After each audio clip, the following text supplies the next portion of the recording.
All right, we're live. Tapping Birdie. U.S. Ryder Cup picks reaction. Ryder Cup preview. A little Tommy recap. I know it's a big day for you and everybody in your corner. Geoff, it's been 4 years since we first potted together about the Ryder Cup. Does that sound about right to you or no? Yeah, I think that sounds pretty accurate. So props to you, Brian. I remember my first impressions a year, like this kid, like I think he's just in his parents' basement betting on Louis Oosthuizen all the time. And here we are, Yeah. all these years later, and honestly, like all you do is rips frozen ropes into the gap with your Twitter account all the time. So congrats. Yeah, you've been the Ryder Cup guy. I feel like you're my Ryder Cup consigliere. I vividly remember in 21 you saying the U.S. was just going to absolutely beat them down easily. You got me on that. You were correct there. We had a good Ryder Cup chat ahead of Rome. You recently came out and said the Ryder Cup's better than the Masters. I wasn't expecting that take from you, Geoff, to be completely honest. I'm not sure I really understand the vision there, but what are your main reasons for kind of thinking that? Okay, well, the main reason is simply like you just do not see what we see at the Ryder Cup all year. There's like a level of intensity and emotion. And like when other guys aren't playing and they're watching their teammates, the emotion for which they display. And I love the Masters. I love the Masters so much that I actually didn't get offended with like the vile stuff that was said to me because of my take. Like I get it. I love the Masters, but match play is an element of golf, Brian, that like I truly don't think that people can wrap their heads around. Like we see better shots in match play than we do any other time watching golf. These guys, they are just trained to get the ball in the hole conservatively in the fewest strokes as possible. Every stroke's worth money. They got to make a cut. There's not many chances we see taken until the final 80 minutes on Sunday where guys have to go, oh shit, now I gotta go. And yeah, sometimes guys have great rounds on Sunday, but they just start that Sunday trying to hit the middle of the green, and next thing you know, they're 400 through 6, and it's like, okay, something special might be happening. But when it comes to a match and your partner is tight or you're in trouble, we just see a level of golf, a type of golf, a balls to the wall style of golf that we do not see. We don't see it.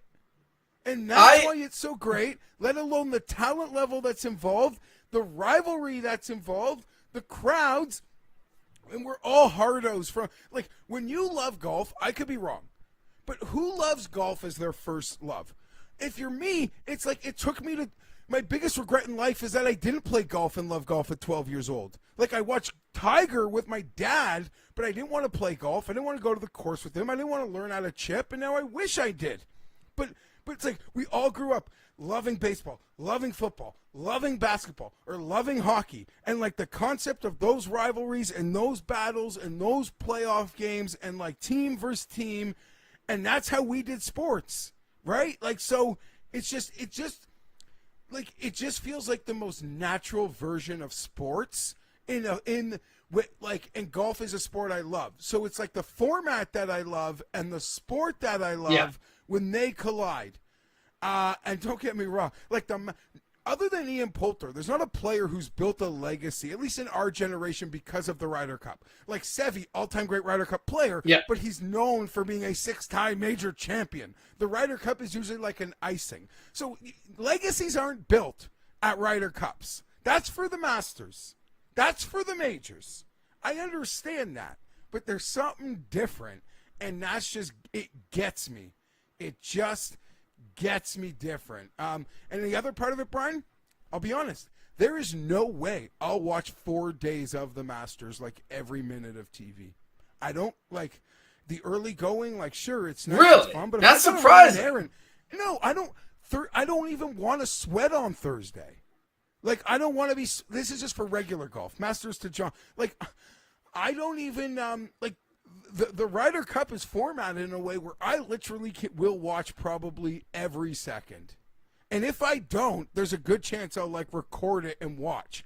Because it's easier to sort of take in the day than, say, 72-hole stroke play. When I'm inundated with it, I'm tracking, I'm watching, I'm following guys who aren't even close to being on TV, like that sort of thing. So, yeah, I've said a lot. But that being said, like, I don't even take offense if people are grossly offended by my tweet because I love the Masters that much. And there's nothing close to the Masters either. Like, these two to me are in a pantheon above themselves. It's like an A and B and A1, A2. And I honestly think Ryder's A1. That's me. Yeah, my biggest issue with that is really just the lack of a close Ryder Cup we've had for a long time. Like, I think in the 90s when every single Ryder Cup seemed to come down to the last match in Sunday singles, I understand that because the Ryder Cup is obviously unlike anything else in the sport. But basically since, I mean, even back to 2012, you thought you knew the winner of every single Ryder Cup going into Sunday. There wasn't a lot open on Sunday singles. And I think it takes some of the drama out of it, regardless of kind of, thinking that the U.S. can win 9 of, 12 matches on Sunday and mount a comeback in Rome. So I think I would be close to agreeing with you if they have been close. And I really hope that is the case at Bethpage. But that is my biggest issue with the Ryder Cup recently, at least, is just the lack of close Ryder Cups we've really seen. I guess, I'm FOSS neutral because I have a bit of a bias to Team Europe over the years and the current group of players. But I believe it would be in the event's best interest if a neutral body took over the course setup. Like, there's home, there's I think the course setup's not as big a deal, in my opinion. Maybe, but in these ways of like, golf, how analytics is almost like too hyper involved in the Ryder Cup setup. I mean, if setup isn't the big deal, then what do you think is the main? It's just that hard to win a road game. Well, because first I will say, people will point to setup. Well, my biggest thing is that, if you look on Data Golf, these teams are extremely similar in terms of their data profile and what they do well. This isn't the early 2000s Team Europe. I mean, they have some really big hitters on the team, and America has some short hitters. They also have some long hitters, but I think the team, data profile is very similar. I don't think, Paris, I think, was different, but I genuinely think the way these two teams stand right now and kind of look and how the modern game is progressing with distance being such a prerequisite, I think these teams are going to be so similar in terms of what they do well that no team's going to have a massive course up. My number one thing is that I think, and you know this, you play golf, you play worse golf when you're uncomfortable, and you play better golf when you're comfortable. And to go into a golf course where 40,000 people, like Keegan said, are screaming at you and they all want you to lose, you play worse. I think that is what the majority of it comes down to. I think their skills are pretty similar, but I just think it's very hard to play your best golf on the road, and it's very easy to feel comfortable when every single person is on your side, and that's kind of what we've seen the past few go-rounds of this Ryder Cup. Yeah, I mean, it's easy. I agree there's a level to that, but I'm sure there's like an adrenaline and a confidence that comes with that, of like getting to shut the place up, right? Like throwing daggers, taking scalps. And, to that point, I could see that even being more so as it pertains to the American players in road games. I mean, most of these European players, they're like quarter American. They live in America. They eat American restaurant. Like, their traveling life, for the most part, is golf in America and the types of courses. And, obviously the Ryder Cup fan is hyper fired up. But, European golfers are an American blowhard isn't something that like Rory and Rahm haven't dealt with before. Now that being said, it's a lot of them. Yeah. And I'll be honest, like maybe I should just get this out of the way, Brian.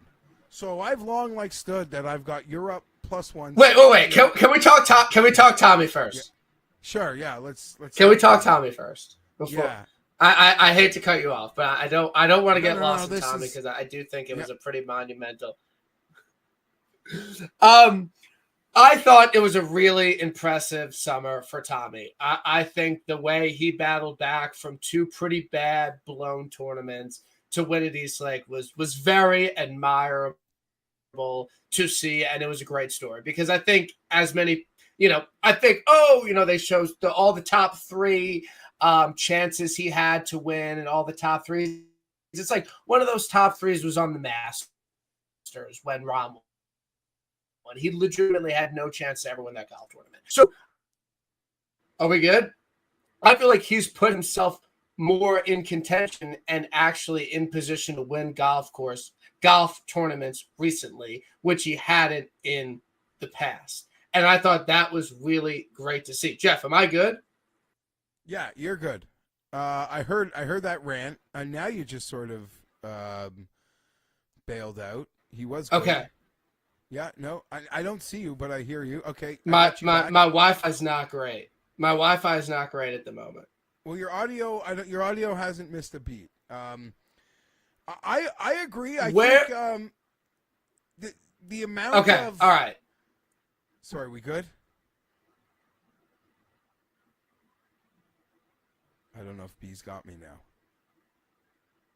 I'm good. I'm good. Okay, I can hear you. Okay. I apologize for that. You're totally right, Brian. And I would say another takeaway is I think winning was, a lot of Americans at Bethpage, they'll have other chirps for Tommy, but that one gets put away, at least for a little. That was clutch. And I'm not going to lie, like, I sensed on golf Twitter like he was sort of beloved in a way that people would cheer for them, even if they didn't have bets on him, as long as he wasn't trying to clip one of their bets. I was fully not aware of how much he'd captivated like casuals. One of my casual buddies texted me, be like, I'm practically in tears. He was on like Dan Patrick and Part of My Take and everybody. I can't think of the other shows I swear I saw him on this week. Everybody, like America has they love Tommy Fleetwood. And I knew I loved Tommy Fleetwood. But I was unaware of truly how beloved a golfer he was to American golf fans. And that is honestly my takeaway from the last, post the win. No, I agree. I think Americans love a loser. They love a redemption story. They love a comeback win. They like someone that was down in the dumps and pulls themselves out of it. I think that plays a large factor into it. My question is, and I'm not just diminishing it by any means, and I don't think really many people were, but I watch golf week in and week out. Geoff, what do you think is a harder tournament to win? Oh God, RBC Canadian Open or the Tour Championship? What do you think is a harder golf tournament to win? I think I voted RBC Canadian Open, Brian. Your poll, it had over 4,000 It's close. votes, I saw. Yeah, it's close. I voted RBC. It was 60-40 Tour Championship. And maybe, you know what, though? I'm just a hardo, being Canadian. It's I think I threw my National Open, the bone there. Maybe if you replaced it with, say, the Valspar, I might be picking the Tour Championship. And I'd argue Valspar and Canadian Open fields probably could be similar. Yeah. So, it is really close. And here's the thing. If the next one is actually so crucial. I know it's not fair to be like, you just did it. But what happens with the next one is either he closes twice in a row, and it's like a poor version of Xander, kind of.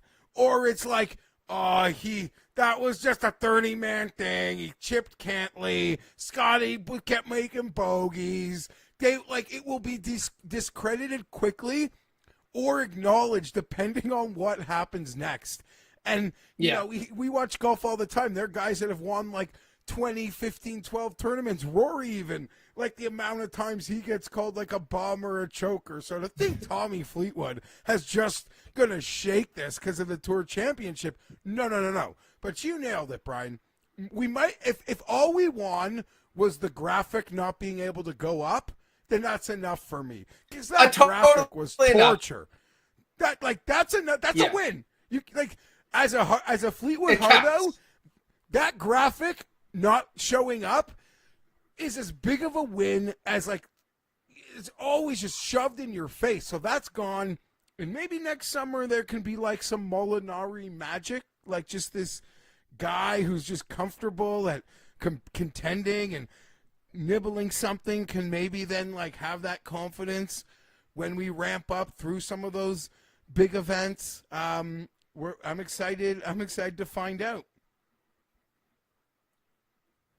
There's no doubt in my mind that it's going to help with his confidence and his ability to win golf tournaments. Hitting those shots down the stretch in which he did, there's just no way that it's not going to help, because when he had to hit the shots to win the tournaments, you know, in Canada, at Travelers, at St. Jude, he did not capitalize. And I do think, you know, he's extremely talented. No one's going to deny that by any stretch of the imagination. But I was really, really impressed with this putting at the East Lake. I mean, that guy was making every single 9-footer that he looked at dead center. And to gain that many strokes putting in a 30-man field is really hard to do because there's less people to gain strokes on. But the flat stick, the spider, the mid irons, I mean, he is playing some really, really proper golf. And I do believe that he obviously can win one of these big PGA Tour events. I know he already won one, but a full field, a signature event, this has to open the floodgate. I think, I'm not creating narratives, but I do think he needs to win again next year on the PGA Tour. Like, I think he does. If he does, like, if the next one ends like, you know, St. Jude, he's in, you know, it doesn't matter. But to go back to the other point, Brian, that's like so in front of us. When's the last time, like, someone like LeBron James tweeting about a golfer on like the Tommy Fleetwood tier? Like, today's the day, Tommy. I'm not a LeBron. Like, I don't hate LeBron like people. PMT was all over it. Yeah, like just like that level of Americana, like Caitlin Clark, like just all over. Like, come on, Tommy, today's the day. It's still like feels so lovely. No, I agree, and I think that it brought so many eyeballs. I had the most casual golf fans texting me at the Travelers, at St. Jude, and last week, because people were locked in on Tommy. They want to see if he could finish line because it's a very fun and compelling thing to see. And regardless of what happened at those two tournaments earlier this year, it was entertaining to watch, to see him hit the shots down the stretch and his, ability to kind of have that go away when he was in control of both of those golf tournaments. So I'm very happy for Tommy. I think he's going to be a problem at Bethpage. There's zero doubt in my mind about it. Him and his veneers and his old wife that everyone likes to make fun of him about. He's going to be great at Bethpage, and I'm excited to see him there. Geoff, you told me that you would never forgive yourself if you did not go to Bethpage for the Ryder Cup. Are you not going? Are you not making plans to head to my hometown? Yeah, I'm not going. I guess that was a different guy. That was like I didn't have a third kid then. I'll be honest, Brian, and like I'm not. How do I put this? I would need. This is gonna sound pretty snobbish. I would need some pretty serious corporate hospitality, I think, to make this trip. I'll tell you why. I did, and I'm not comparing them. I am not comparing them. Ryder Cup Light, like Prescott. Extra Light, 0 cal version is the President's Cup. I was there in September. It's right. It's light, Snapple, 0 cal. It's like when you like play poker for no money or something on like a free download. Like, right? That's what the President's Cup is. That being said, I just thought of it, and we had, media credentials and some lovely different hospitality options that people, were generous enough to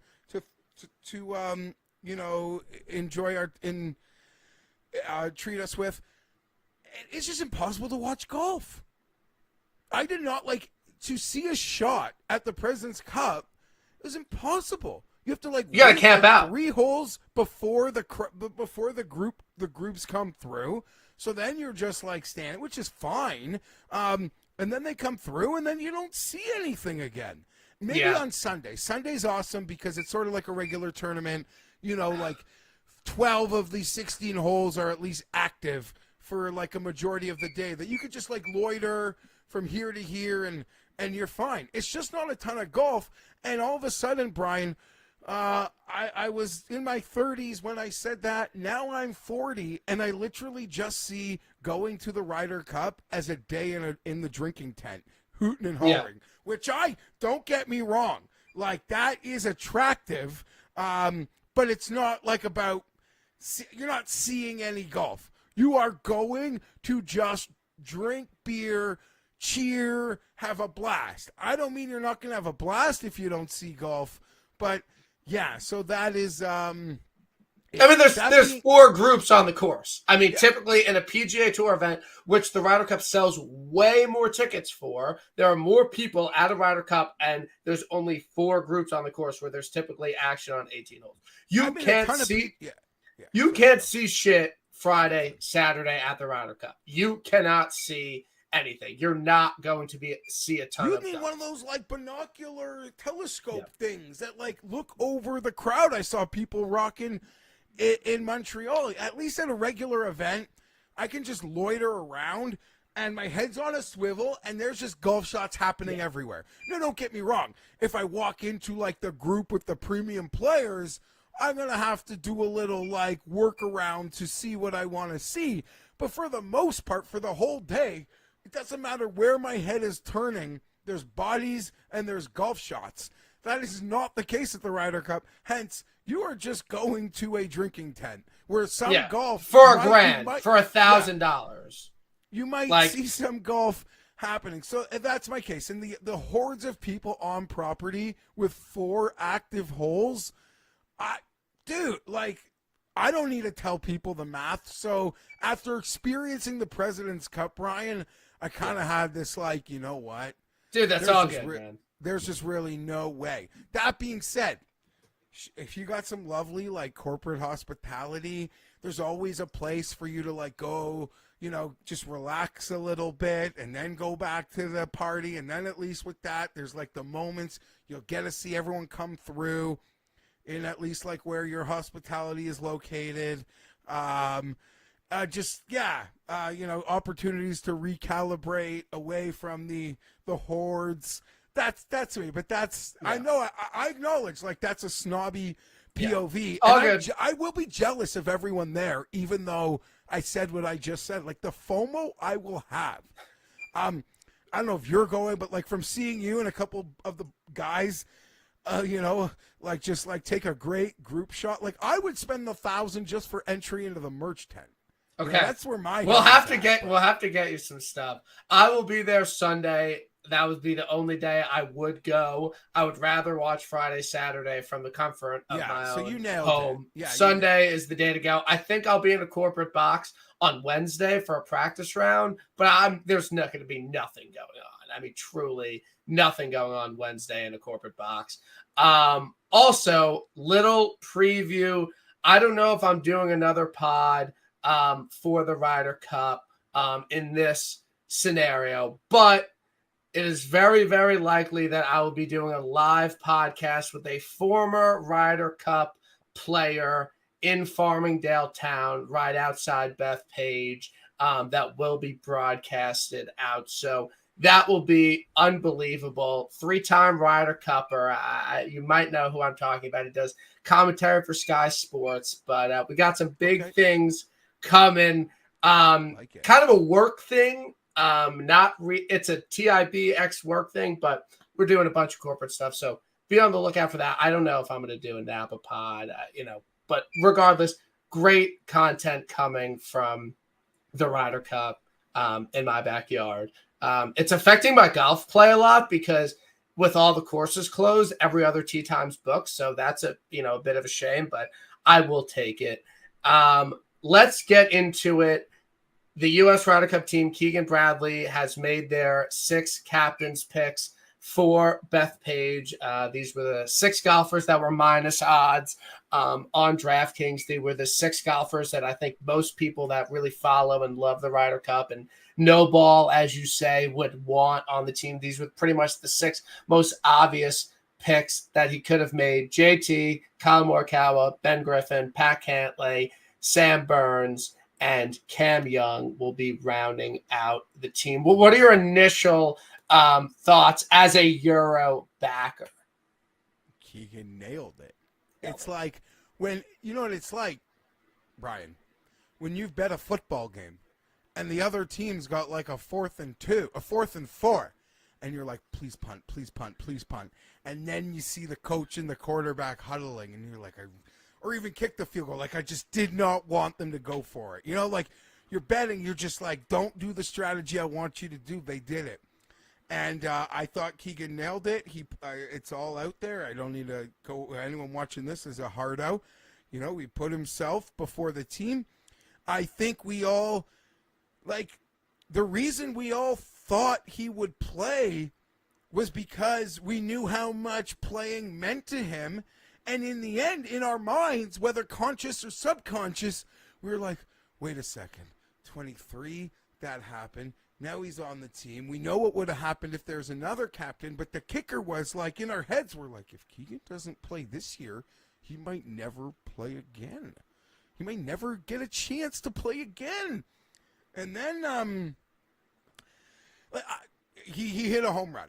He hit a home run. The perfect storm has created where he has hit a home run where I have to give him, full props for me thinking, Donald's is going to be 3 steps ahead of him the whole way. Well, guess what? Keegan just started 2 steps up. I have no doubt Donald's got his own plans, but I just mean what Keegan did in the way that, he put it. He put himself before the team, and now, not to say Morikawa or Burns wouldn't have given 110%, but they now play thinking I owe someone something. It's different than playing for Stu Cink.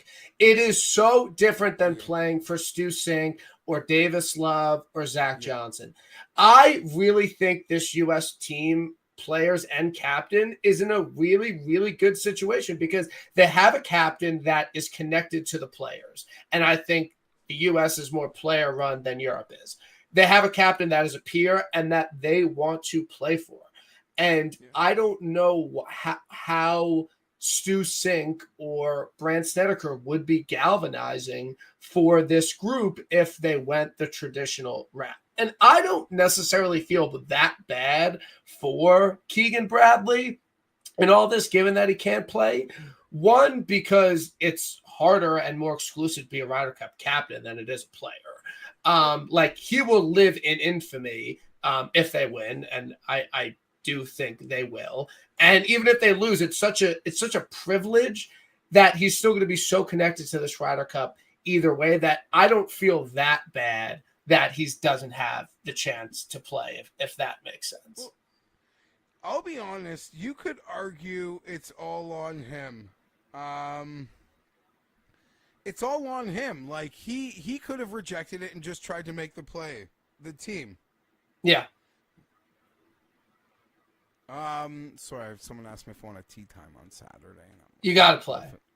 I'm golfing tomorrow. I don't know if my wife's going to. Okay. You got 3 kids now. This week. Got a lot of golf this week. So, it's just that he out of respect, he has put himself in the situation where he could have said no and tried to make it on merit. And what I think the Ryder Cup wanted when they picked him was his passion. Yeah. And when they're like, we don't know if he'll be good enough to be a player in 25, but we want this thing that Keegan has about this event. We just want it as part of our group. And the easiest way to do that, the safest way to guarantee that is there is to make him captain. So that's what I assume was the PGA America's angle when we go beyond like Chad Mum's powers. But yeah, I don't know about feeling. I do feel a little bit bad. Like he was obviously put in a tough, unfair spot, and at no point was like, for lack of a better name, Tiger wasn't walking through that door to save him. Yeah. Right? Like Tiger had made his decision, and he wasn't going to walk through that door to be like, I save him. But I think he made a great team. And I'll be honest, I'm more afraid of Sam Burns than I am of Keegan Bradley. Like, as a guy who's going to have a bet, like the driver-putter combo of Sam Burns, that's a guy, I'd be like, feed me Keegan. I wouldn't have cared who won Europe. And that's not a knock on Keegan. Maybe it is. But Sam Burns, I'm like, that driver putter, that thing's just gonna, that putter's on like, oh God. Yeah, I agree with you. I think it came down to them, and I've said this for a while, and I stand by it, and I think you agree. Keegan Bradley is not that much better at golf than Sam Burns, that it justifies playing over him and having all of the distractions and media and all the things that could go wrong with a playing captain. Their golf game is not that much different. You can make the argument that Sam Burns is just as good, and if not better, of a golfer than Keegan Bradley. And there is no way in hell that it would have made sense for him to be a playing captain and take that risk, because his case over basically everybody but Burns was not that strong. You could not make the case that he should play over Ben Griffin or Cam Young. You just cannot make that case. And it just never made sense. And I feel like I got swept up in it right after he won the Travelers for about a day. But luckily, the back half of the American team really emerged. I think that Harris English automatically qualifying played a huge role in it. You know, like that's one guy, lock him on the team. He might have or might not have been on the team. Cam Young, you know, winning Wyndham by 5 and then playing really well, that really helped him out. Those are 2 guys now. Even JJ winning the U.S. Open, I know that was after Travelers, but having another spot there, I think it all really played out really, really well. We're in 23. I don't think it really played out well for the Americans with Harman and Wyndham winning, you know, Spieth having a kid, Ricky playing really well in the middle of the year and then falling off. All the chips kind of fell the U.S.'s way for them to have the most ideal run out, in my opinion.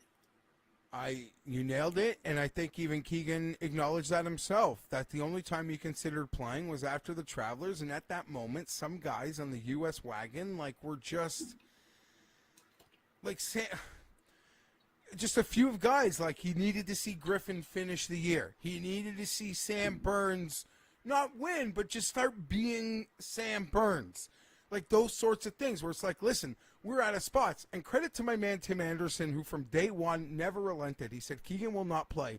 He said the drop-off from Keegan to, like, Sam or Mav, just pick another guy, would be negligible, that it wouldn't be worth it wouldn't be worth diminishing his, like, we all agreed, like, doing both jobs, what Rory said. Rory might have been saying it to get in their heads, but it's true. You can't be the best captain, and you can't be the best player you can be. You can't. It's impossible. And people like took Rory's thing, be like, oh, like you can't be a captain and can't do a good job because he has to write a speech. No, like no. It's just Keegan knew that to be the best captain, he couldn't play. And to anyone that's sort of been following the Ryder Cup over the years and how it's just gotten bigger and this different beast and how omnipresent the captain had to be. The captain had to be, like, literally, like, those golf carts are like levitating boards to take them everywhere. I don't know. I'm annoyed. I'll be honest, Brian, because I have my bet. It's not as big as I think people think because it was never like a brown bag behind the gas station. Yeah. This is a Road Ryder Cup, and I'm getting plus 160. So I didn't need a bet at huge to get something I liked.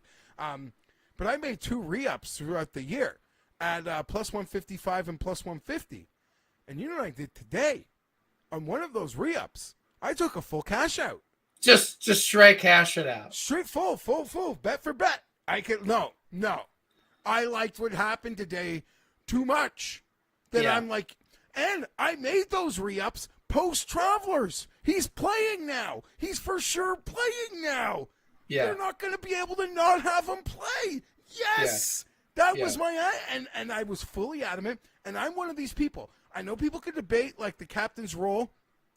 You know, I'm one of these that think it is like so important. There's people that think it's not so important. Yeah. I am on the side, if this is like a spectrum of politics, like I am like Antifa important.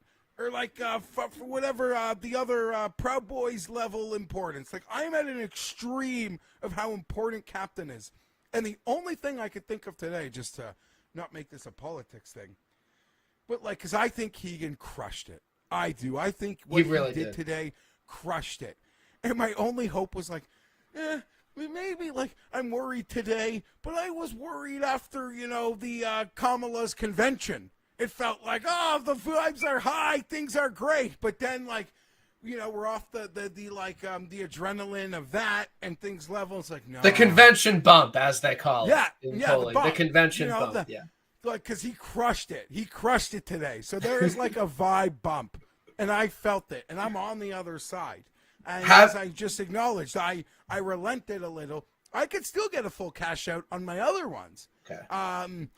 Maybe I'll cash out the other re-up and I'll just have the bet. We'll see how football season goes. We'll see how week 1 of NFL goes. Exactly. Yeah. You're absolutely right, Brian. And I guess to another conversation, I haven't gone to collect yet, but as you saw, I was putting out.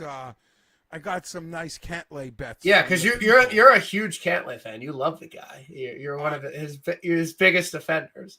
Geoff, did you see the Sam Burns call? Like they put the video out of it? You didn't watch it?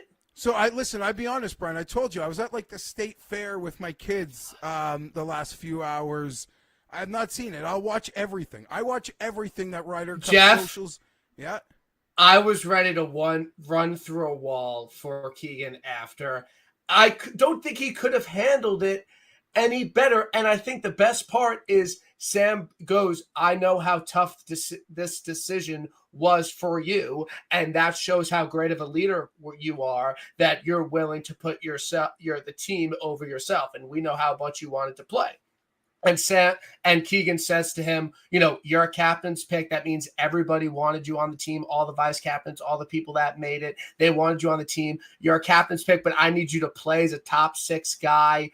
You needed to play well at the end of the year, and you did. We love you. Like, talking about his wife. Like, could not be a bigger contrast to the shit show that was Zach Johnson.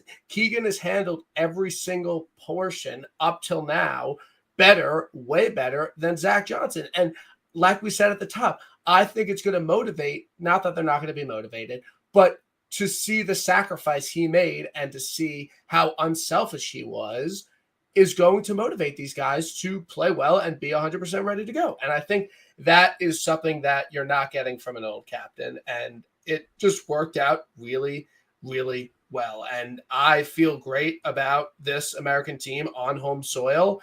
I know there are some question marks on the team, but I think there's also some question marks on the European team that get a bit overlooked by everybody. I'm not exactly sure why not. This is a crazy hypothetical. It's not a crazy hypothetical, but I've disagreed with a lot of people on Twitter about this whole Ryder Cup thing, and that's okay. People saying that Keegan would be 100% stone cold lock if Stu Cink was the captain. I don't agree with that. I mean, where are you on that? I don't think that's true. I think do. Because of 23, okay. They couldn't have. And like, look what he did. Part of what's so impressive about Keegan's decision, as other people have pointed out, what happened last week at the Tour Championship, Brian, 99% of humans would have used that as an excuse to validate themselves and their wants over what's best interest. So, yeah, I think he 100% would have been off. You think Burns would have been off? Or he would have been picked. I think if Stu Cink is captain, I think it's him or Burns, and I think that's a really tough decision. It's a tough decision to make. But that's what. And again, I don't mean to get upset about people on Twitter. Obviously, people feel differently about it. But people just go, well, he's one of the best 12 Americans, so he should be on the team. It's like we're not talking about this in a vacuum. And I think you invented the Ryder Cup is not an all-star selection All team. pro. Yeah, people think, it's not. It It's is not. more a real roster than it is. Like, there are guys that might make Ryder Cup teams that shouldn't be all pros. And we're like, I get it. He was not one of the most, the 12 best Americans this year, but it is not. It is like a true living thing. We've seen it. Whether, like, you could think that's, like, hyperbolic or me, like, reading too much into it. No. It's a team. And it, like any team, it is a locker room, and it is like a living organism, and there are roles. And, being a rookie is a big deal. And if you don't think it's a big deal, ask anyone how they felt when they were a rookie. And that's why, like, when Europe had, like, Bobby Mack, he was, like, literally Justin Rose held his hand for 2 days. Right? Like, you get, and he still beat Wyndham. And he still beat Wyndham Clark in Sunday singles. Yeah. Do you know what I mean? So, like, it is one of those things where, like, if you are a rookie, you are now going to, like, you're, like, almost like in a training program where you now are going to be led around by this person with all sorts of experience. And, we're never going to, like, leave you out there on your own almost, like, until Sundays. And there are roles, and I couldn't imagine, how some people couldn't separate all pro team from a Ryder Cup team. Yeah, again, and we strum the Ryder Cup drum a lot, and we talk about it a lot, and it's great. It really is fun to talk about it. And if you don't want to talk about it, that's totally fine. It's all good. It's no beef, but it's very fun to talk about it because it's really unlike anything in sports. No basketball fan cares who makes the Olympic team that much. It's not that big a deal, but it is, and we only get it twice every 2 years, and it's a really, really fun conversation to have. We do, like, out here in Canada, Brian, and you guys are on the up and up. Like, the Olympic roster it's been, like, I go into my YouTube feed now, like, it's already being debated. Like, a Canada Olympic hockey team, it's always controversial. And when I remember in 1998, Team Canada left Mark Messier off for Rob Zamner. And, it ended up backfiring and they didn't win. But it's a bad example. But it's like, listen, we need a guy who, like, can play that role, not another superstar. But, I just think, like, the amount of times Ian Poulter made the European team when he was not one of the 12 best Europeans. And there were probably years when that happened for guys like Sergio and even Stenson. And then some people would conflate that with, like, no, you're just keeping an old, like, the boys club around. I'm like, no. I don't know. You have to, and if you are as good as, say, a Patrick Cantlay is, you have to kind of lose your spot. In some ways, you have to lose your spot. And I felt too much of the conversation made it seem like Patrick Cantlay was playing as bad as Justin Thomas in 20. Patrick Cantlay was top 20 in the FedEx Cup.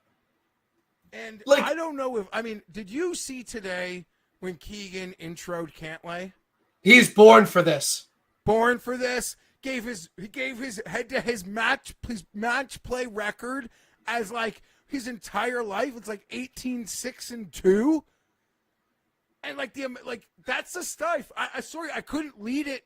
Like, I only want to type so much, but in all my words, it's literally, it's all we were trying to say. Like, do not people realize who you're talking about?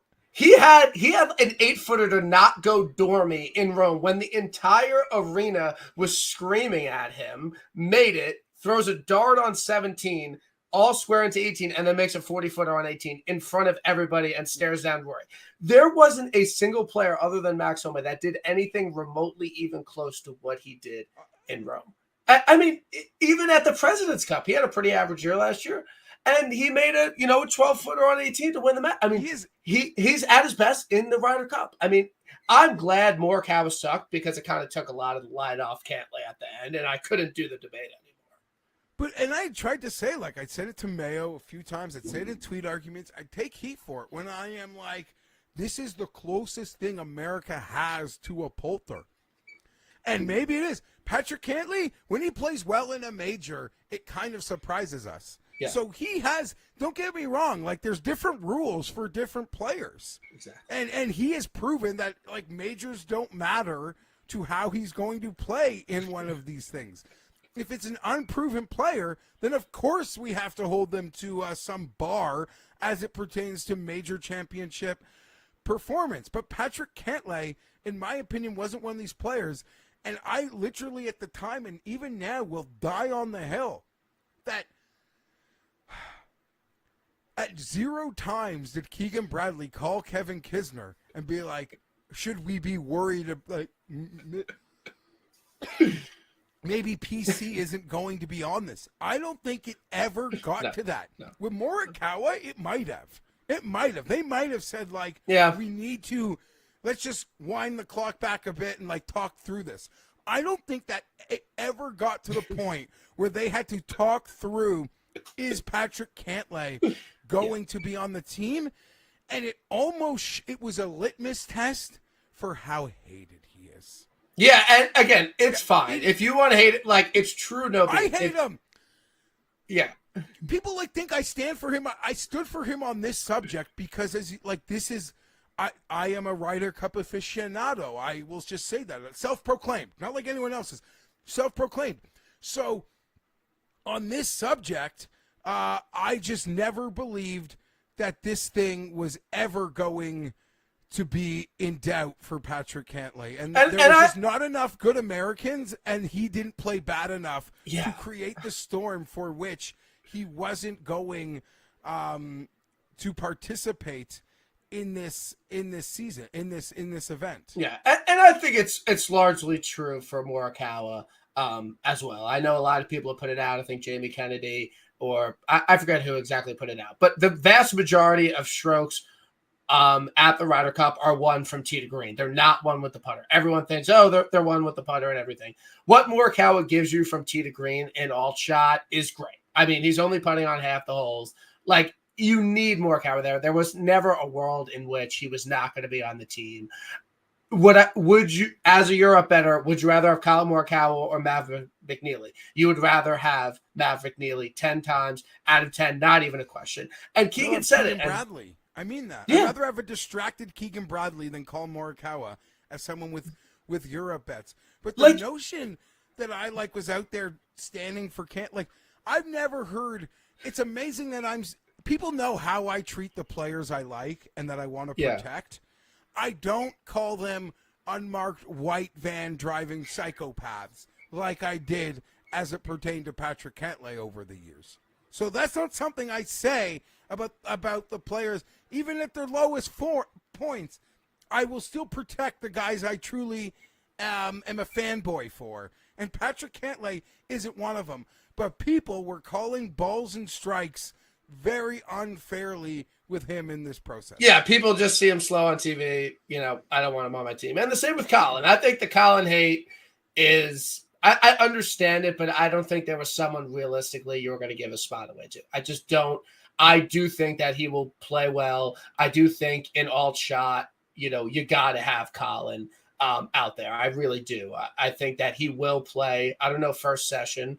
But it's not the end of the world if he only plays, 3 sessions and they're all. I have zero issues with that. I would actually argue you play him and see if he's with Colin. It's almost like let's play him and see if he see it right away, and if not, maybe he's just out. I'm not sure. But there was a potential for this thing to be so much more spicy. It really was, because Gala and Bhatia, there was a world in which this decision was not about the captain and Mav McNeely, where this thing could have Max Homa, Brooks Koepka, Wyndham Clark, and Tony Finau were not even in the conversation. And Thagala was on the President's Cup team, wasn't he? Correct. Yeah. Thagala was on the President's Cup team. He was pretty bad and then had one. There were just so many guys that you could have shoot in, and if they showed anything, could have been on the team, and they weren't. And I think it really set up the U.S. well. And I really think they're in a great position going forward. I think the guy that doesn't fit in the most, and I think one of the greatest moments of the year on Adam Kirk and Matt's podcast when they had Ben Griffin on, and it was before the Zurich, and Ben Griffin, this is our audition for Bethpage, and I remember laughing out loud and texting Adam and saying, I cannot believe Ben Griffin brought up Bethpage and the Ryder Cup and head of the Zurich Classic, and he goes out and makes the team. That was one of the most incredible stories of the year, in my opinion. I think, you put him out in four ball, like 2 sessions, you see what happens. I have pretty low expectations for Ben Griffin in Bethpage. I think he's a good fit. I think he can play well, but I'm not going to go out of my way to say I think he's going to. Right? Like, he is the 12th man because he's the rookie. And even if you want, like, I don't know, but like Cam Young being local, he'll be put on I'm not saying in terms of how much they play, but Cam Young will be like front and center, been on a pedestal. At least like NBC will do that with the local kid. And obviously Sam Burns. But Ben Griffin's 12 of 12 here, but that's a pretty good number 12 and the 3rd best player, 5th best player on the PGA this year. I might cash out the other re-up before bed. I might be. I really think that, again, and also the biggest thing everyone was screaming about after Rome is the Americans didn't play before Rome. They didn't play any competitive golf. And Keegan got everybody but Bryson to play at the Pro Tour. And it's like, he hasn't missed a single step thus far. I can't think of a single bad thing he has really done up to this point. I think they're going to be completely ready to go. I don't really have much issue about anyone on the team. I think Xander is kind of my biggest concern on the team as of right now. I'm more worried about Xander than Colin. That might be crazy, but I really am. I think the pairings work pretty well. I think you have to play Bryson and Cam Young in alt shot. I know they do the same things well, but both of them playing that weird golf ball, I think they can figure out with the irons. And I think you have to play Cam and Bryson alt shot. I think Russ and Scotty alt shot are going to be elite. And my biggest thing is that when Scotty played in Rome, he was not the Scotty Scheffler of today. Yes, he had 1 major. Yes, he had 6 PGA Tour wins. But 2024 is when he broke out and started putting really well. Scotty has to play well in Bethpage for them to have a chance. And he is not the same golfer he was in Rome. He had one of the worst putting seasons ever in 2023 leading up. And he didn't have that confidence. And I think that turning around is massive for Team USA. My question to you, Geoff, is that why do the European players get a free pass when they aren't playing well, when people want guys that have dipped in form like Colin and maybe Cantlay's head on a stick on the American side? What is the reason for that? This is so simple. They do not have the bodies. It's the same. Back in the day, it was the same. It's the guys. It's their team. Like, it didn't matter. Westwood, Poulter, Sergio, Stenson. It's just the team. There's no other team. I'm sorry, Matt Wallace. I'm sorry, Ariel. Yeah, I think in a world, I'm a bit of a Noren stan, so May have been laughing at me for the last. Like, I thought Noren had been playing better than he actually was. Mayo would tell me he didn't even finish top 20 at the PGA, or maybe he was 18. So I just had this perception. You played in the final group at the PGA Championship. Yeah, good trivia. Good trivia. And he didn't even top 10. Anyhow, there's just nowhere else to go. Who are we taking off? It's just there's not the waves. There's not the waves, and there's not the weekly random Euro winning on PGA Tour for us to be like, ha ha ha, like Brian Campbell, or every random guy that wins as an American on the PGA, we get to do that thing on Ryder Cup years, and Europe just doesn't have it. Just doesn't have it. Had Harry Hall won, actually won in the summer, then sure, then we're having some, but Shane Lowry's not missing the team. There's no one to replace Sepp Straka. It doesn't matter if he's playing like ass. That's just how it. I wasn't saying for picks. I just think. Yeah, they're cut some slack. They are, but historically they just galvanize around the event and the players for which should be cut slack. You are right. Like, Colin Morikawa should be shown more grace than Shane fucking Lowry.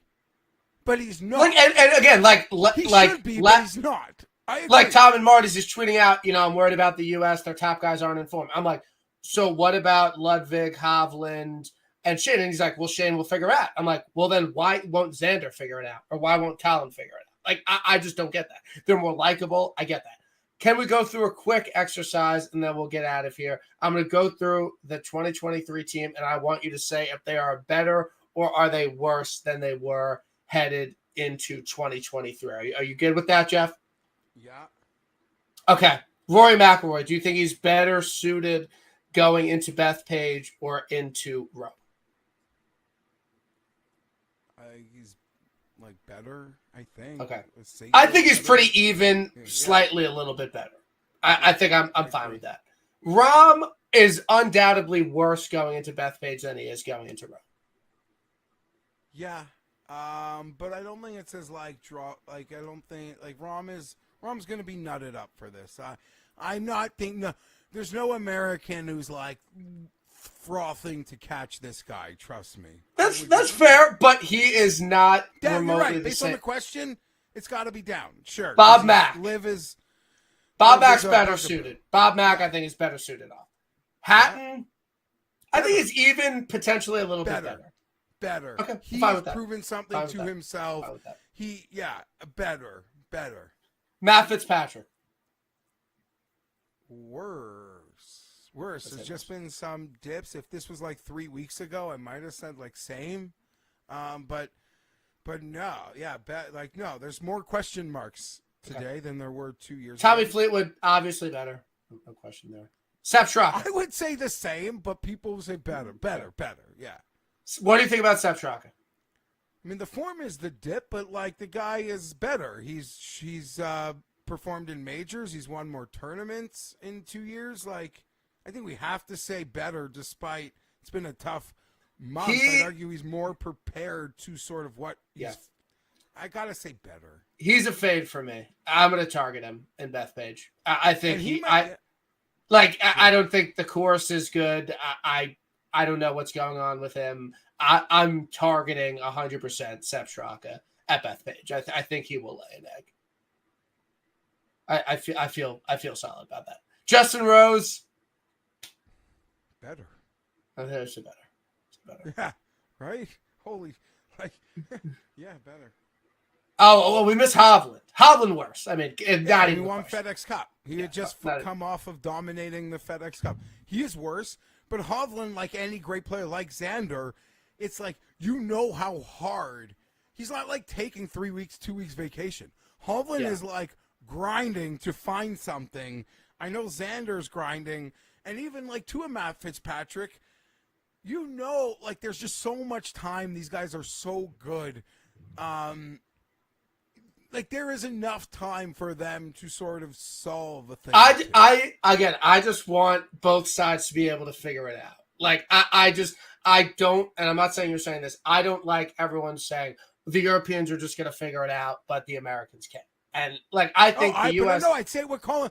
No. But still, like Colin Morikawa. That's what I mean. Like, there's still. What do we mean, Colin Morikawa? He's still shooting the crap with his irons. You telling me like he can't catch a round and a half of putt luck and score 1.5 out of 2 points because he caught some putt luck? Like that's in the range of outcomes. Let alone the fact maybe he actually fixes something.